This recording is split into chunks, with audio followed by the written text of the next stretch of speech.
Hey YouTube, let's talk about the Zino 2. I'm so excited about this because it creates a lot of competition between three, maybe four companies that are ruling the market today in this segment, right? And here's the Zino 2. Enjoy the world. It looks like they have a little plexiglass area here for future maybe collision sensor behind there. But the camera looks pretty much the same. And here's their slogan for the Zino 2's Endless Beauty, 4K 60 frames a second, full view. That's super exciting. 4K 60 frames a second, not even provided with the Mavic 2 Pro.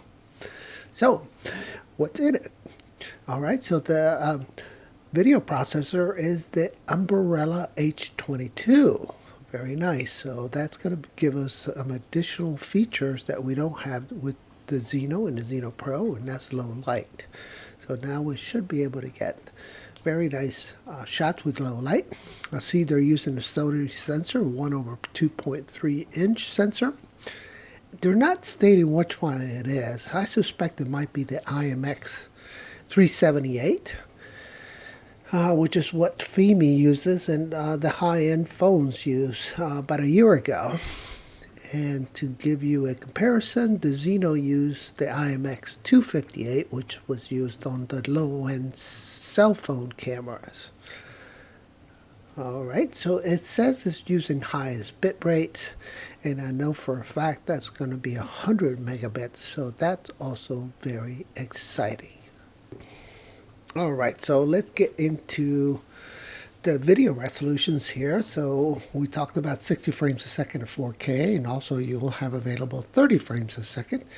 And the same will be on the 2.7K resolution. You'll be available in 30 and 60 frames a second. 1080p, you're going to have three different choices, 30, 60, and 120 frames a second. And at 720p, you're going to have four choices, 200, 120, 60, and 30. So that's super nice. Now moving on to the left side here, we're talking about the ND filter, The ND filters, they're going to offer four of them, 4, 8, 16, and 32. This is one of the things that really stands out if they execute on this. The detachable gimbal. That's going to be fantastic, right? So what they're looking to bet on here in the future is that people are going to purchase multiple cameras for the Zino 2. Now, you have to kind of take that with a grain of salt. Hubsan sometimes doesn't execute on their promises. So, but that's exciting, right? If we can do that out in the field and then just update the firmware, awesome. Another really nice thing to have is the 6-kilometer FPV transmission range, and it's using the new LEAS 2.0 transmission, so that is fantastic. The other super exciting thing here that I see is this brightness display, the LCD display on the controller. Oh my gosh, that's a game changer for the Zino Hubsan products, because now it looks like they're going to allow you to fly the Zino 2 with just the controller, no app and no phone required.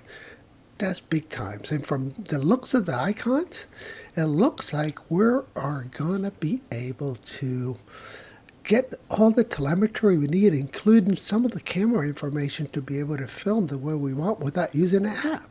So if we know the pitch of the camera and we know how far the subject is, we can adjust that pitch. That is super cool. So those two things are really important.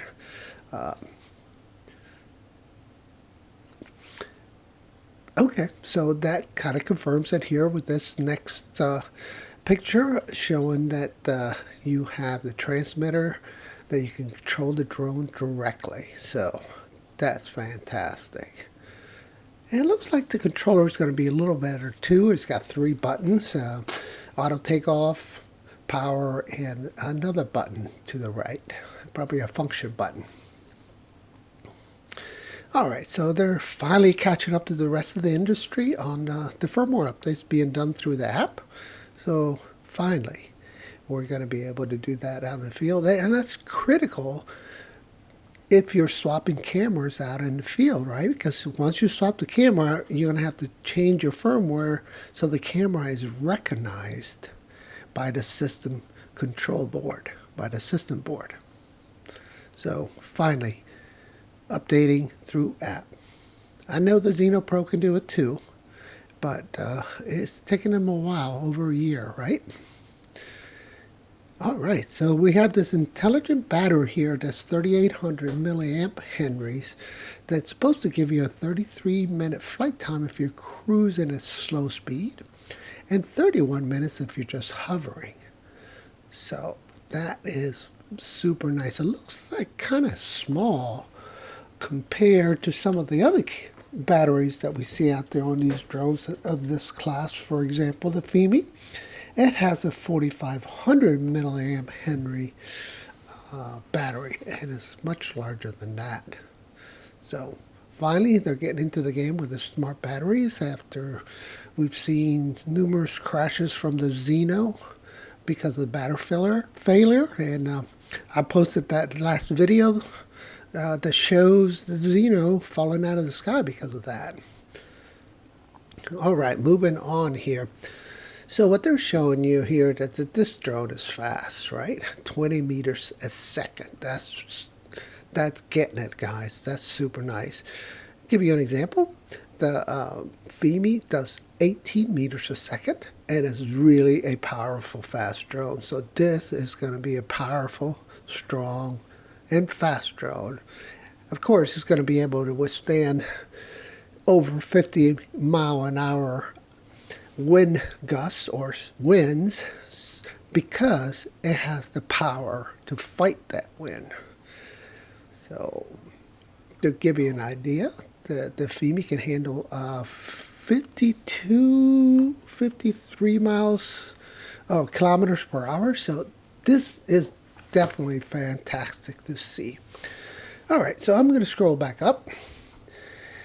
And we'll just take a look at the specs and do a little bit of comparison between the other drones. See what we have. All right, the price, $499, single battery, and $549 is going to get you the Fly More combo, right? Probably 2 batteries and a case. All right, so we're looking at the specs here. Some of the things that are going to jump out in front of me here are, let's take a look. I need a look. Okay, so the large aperture line jumps out. This says 23 millimeter field of view on the camera. That's really nice. Considering that today, the little Mavic Mini has 24 millimeters, so this is a bit wider, so that makes it super nice, right? It is not GoPro quality, but it's really, really super nice. All right, anything else here jumping out at me?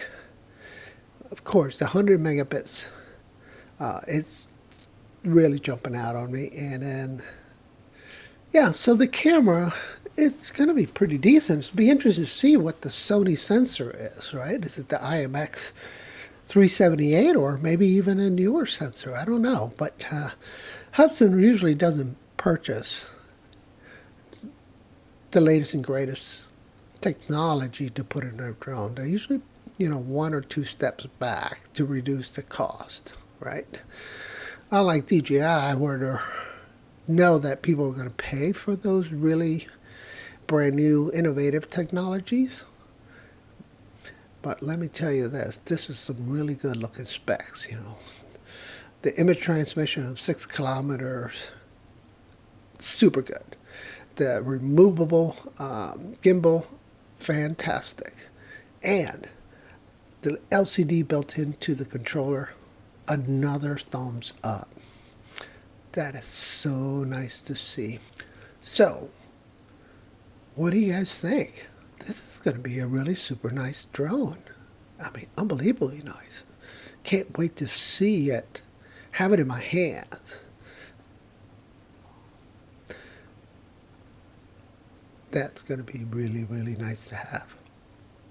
Alright, so that is it for this video, guys. I hope you got some value out of this video. And then, if you did, give it a thumbs up. Alright, appreciate you guys watching. I'll see you guys in the next video. Bye-bye.